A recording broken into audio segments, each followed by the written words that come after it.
Дали знаете како настанала Ејфеловата кула? Таа представува ремек дело на архитектурата во светот. Живе во Париз, а приказната за Ејфеловата кула покажува колку незината историја на вистина била единствена. Дали знаете дека таа е изградена само со една причина – да се истакнува и да се одвојува од тогашните градби. Наменета е за светскиот саем во 1889 година, а по повод 100 годишнината од Француската револуција, со цел да се покаже францускиот талент и креативност. Замислата била да се изгради кула само за потребите на изложбата и потоа да се сруши. Предлогот бил дизајнот на кулата да овозможува нејзино лесно расклопување после 20 на години. Историјата на Ејфеловата кула започнува со човекот чие име таа го носи. Тој е Густав Ајфел, кој работел на проектирање на кулата, кој своите нацрти на кулата ги представил прво во Барселона, Шпанија. Шпанците воопшто не биле импресионирани. Дизајнот на кулата им изгледал чуден, а изградбата голем трошок. Бидејќи бил одбиен, Густав отпатувал за Париз, каде ги презентирал скиците на тамошните власти, кои го прифатиле проектот. Градена е 2 години, 2 месеци и 5 дена. Дали знаете дека по завршувањето на изградбата на Ејфеловата кула, критичарите изразувале прекор и наоѓале забелешки. За нив кулата изгледала старомодно, железна, отворена, несигурна. Голем број на познати уметници ја нарекувале за дебакл и крајно монструозна градба. Но забрзо на народот им се допаднал единствениот изглед на кулата. Луѓето биле во можност да се искачат на неа со помош на лифтови. Со тоа им се нудел поглед на Париз, кој оставал без див. Во периодот од една година, трошоците за изградбата на Ејфеловата кула во целост се вратени. Кулата со тоа станала голем успех. Иако сега била многу популарна, во 1909 година се соочила со проблем. Приказната за Ејфеловата кула би се завршила тука, но тогашната влада дозволила градбата да остане.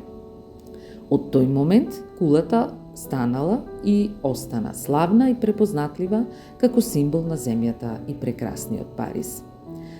Дали знаете за следните интересни факти? Кога Ејфеловата кула била лошо прифатена од јавноста, писателот Мопасан редовно ручал во ресторанот во кулата, бидејќи тоа било единственото место во Париз окаде сигурно не ја гледал неа. Незината градба е висока 324 метри и има основа од 40 метри квадратни. Решеткастата челишна конструкција е направена од 1500 поединечни делови, кои се приковани со преку 500.000 заковки. Една од предностите на отворената архитектура на кулата е големата отпорност на силните ветрови.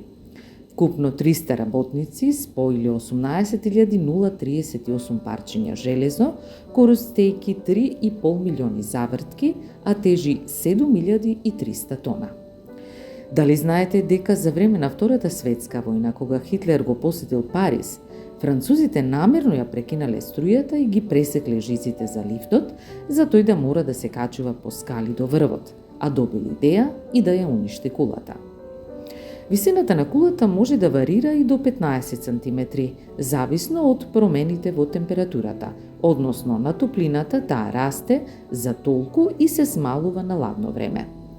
До 1931 година Ејфеловата кула била највисока градба на светот. За да стигнете до врвот пешки, ќе мора да се искачите по вкупно 1665 скали. На неа работеле 50 инженери кои нацртале 5300 скици и технички цртежи. Ејфеловата кула е осветлена со вкупно 20.000 светилки. Дали знаете дека бојата со која е обоена конструкцијата на кулата е различна? Обоена е 18 пати, еднаш на 7 години. Била сива, жолта, бронзена, црвено-костенлива, окер, а за низиното фарбење се трошат 60 тони боја и околу 1500 четки. Густав Ајфел